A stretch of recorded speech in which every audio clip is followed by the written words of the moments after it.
Assalamualaikum warahmatullahi wabarakatuh. Anak-anakku, bagaimana kabarnya hari ini? Alhamdulillah, luar biasa, Allahu Akbar. Nah, hari ini kita akan mempelajari mengenai teks Fabel atau cerita Fabel. Anak-anakku, pembelajaran kita hari ini bisa kita kaitkan dengan ayat suci Al-Quran, yaitu surat An-Naml ayat 18. Hingga ketika mereka sampai di lembah semut, berkatalah seekor semut, "Wahai semut-semut, masuklah ke dalam sarang-sarangmu, agar kamu tidak diinjak Sulaiman dan bala tentaranya." Sedangkan mereka tak menyadarinya. Nah, ini sangat berkaitan dengan materi kita hari ini, bahwa Nabi Sulaiman ini nabi yang bisa berkomunikasi dengan hewan atau binatang, diantaranya dengan burung, lalu dengan semut, dan lain sebagainya. Baik, tujuan pembelajaran kita hari ini, peserta didik dapat menyimpulkan pengertian, ciri umum, dan unsur cerita Fabel yang dibaca atau didengar dengan tepat dan percaya diri. Oke, ada yang sudah mengetahui mengenai cerita Fabel sebelumnya? Nah, pengertian dari cerita Fabel, jadi cerita Fabel ini secara etimologi berasal dari bahasa Latin, yaitu disebut fabulat. Nah, cerita Fabel merupakan cerita tentang kehidupan binatang yang berperilaku seperti manusia. Nah, cerita Fabel juga merupakan jenis cerita fiksi, bukan tentang kehidupan nyata.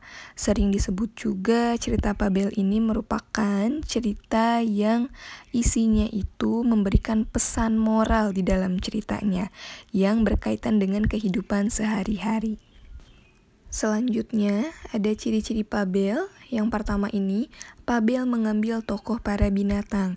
Jadi, dalam cerita Fabel ini, tokohnya itu para binatang yang menyerupai seperti manusia. Selanjutnya, watak tokoh para binatang ini digambarkan ada yang baik dan ada yang buruk. Lalu, tokoh para binatang bisa berbicara seperti manusia.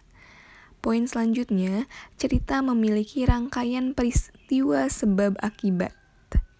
Rangkaian sebab akibat ini diurutkan ceritanya dari awal sampai dengan akhir. Nah, poin selanjutnya yaitu ciri bahasa yang digunakan pada cerita Fabel ini. Yang pertama, kalimat naratif atau peristiwa. Nah, contohnya, katak mendatangi ikan yang sedang kehujanan. Itu merupakan suatu kejadian atau peristiwa yang ada dalam cerita Fabel. Lalu, poin kedua yaitu menggunakan kalimat langsung yang berupa dialog para tokoh.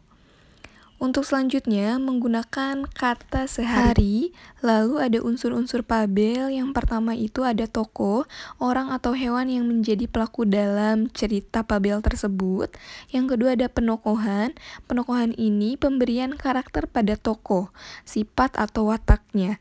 Nah, selanjutnya ada watak tokoh. Watak tokoh ini bisa digambarkan seperti penggambaran fisik, penggambaran tindakan tokoh, dialog tokoh, monolog, dan lain sebagainya. Selanjutnya yaitu ada setting atau latar. Nah, setting latar ini menjadi 3 bagian, yaitu ada latar tempat, latar waktu, dan latar sosial. Selanjutnya ada tema. Tema ini merupakan ide cerita atau gagasan yang mendasari cerita. Oke, yang terakhir yaitu amanat. Amanat ini pesan yang disampaikan penulis secara tidak langsung dalam cerita Fabel yang dibaca atau didengar.